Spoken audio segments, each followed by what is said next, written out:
ಯಾವಾಗ ಆಪರೇಷನ್ ಸಿಂಧೂರ ಕಾರ್ಯಾಚರಣೆ ಸಕ್ಸಸ್ ಆಯಿತೋ ಭಾರತೀಯ ಸೇನೆಯಿಂದ ಮತ್ತೊಂದು ಕಡೆ ಕೇಂದ್ರ ಸರ್ಕಾರ ಕೈಗೊಂಡಿರುವಂತಹ ನಿರ್ಧಾರಗಳ ಬಗ್ಗೆ ಪ್ರತಿಯೊಬ್ಬರು ಕೂಡ ಮೆಚ್ಚುಗೆಯನ್ನು ವ್ಯಕ್ತಪಡಿಸಿದ್ರು. ಆಗ ಬಿಜೆಪಿ ನಾಯಕರು ಒಂದು ನಿರ್ಧಾರ ಮಾಡಿದ್ರು, ತಿರಂಗ ಯಾತ್ರೆ ಮಾಡಬೇಕು ಅಂತ.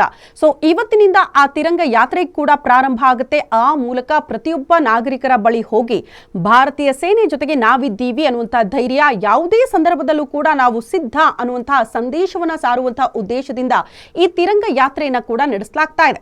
ಬಟ್ ಎಷ್ಟು ಜನ ಸೇರ್ತಾರೆ, ಯಾವ ರೀತಿ ಈ ತಿರಂಗ ಯಾತ್ರೆ ಸಕ್ಸಸ್ ಆಗುತ್ತೆ ಅನ್ನೋದು ಕೂಡ ದೊಡ್ಡ ಮಟ್ಟದ ಕುತೂಹಲ. ಕಾರಣ ನೀವು ದೇಶ ಅಂತ ಗಮನಿಸಬೇಡಿ, ಬರೀ ರಾಜ್ಯದ ಮಟ್ಟಿಗೆ ರಾಜ್ಯ ಬಿಜೆಪಿ ನಾಯಕರಲ್ಲಿ ಸಮನ್ವಯದ ಕೊರತೆ ಇದೆ. ಹಾಗಾಗಿ ತಿರಂಗ ಯಾತ್ರೆ ಎಷ್ಟರ ಮಟ್ಟಿಗೆ ಸಕ್ಸಸ್ ಆಗುತ್ತೆ ರಾಜ್ಯದಲ್ಲಿ, ಬಿಜೆಪಿ ಅದನ್ನ ಜನರ ಬಳಿಗೆ ತೆಗೆದುಕೊಂಡು ಹೋಗಿ ಜನರ ಮನಸ್ಸಿಗೆ ತಲುಪಿಸುವಂತಹ ಕೆಲಸವನ್ನ ಎಷ್ಟರ ಮಟ್ಟಿಗೆ ಯಶಸ್ವಿಗೊಳಿಸುತ್ತೆ ಅನ್ನೋದು ಕೂಡ ಸದ್ಯ ಇರುವಂತಹ ಕುತೂಹಲ. ಇದೇ ವಿಚಾರಕ್ಕೆ ಸಂಬಂಧಪಟ್ಟಂತೆ ಅಗರ್ವಾಲ್ ಅವರು ಪ್ರಶ್ನೆ ಕೂಡ ಮಾಡಿದ್ದಾರಂತೆ ರಾಜ್ಯ ಬಿಜೆಪಿ ನಾಯಕರಿಗೆ, ಪ್ರಮುಖವಾಗಿ ವಿಜೇಂದ್ರ ಅವರಿಗೆ.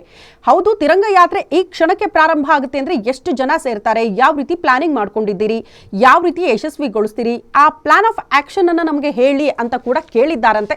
ಅದಕ್ಕೆ ಸಂಬಂಧಪಟ್ಟಂತೆ ವಿಜೇಂದ್ರ ಅವರು ಕೂಡ ಒಂದಷ್ಟು ಮಾಹಿತಿ ಕೊಟ್ಟಿದ್ದಾರೆ.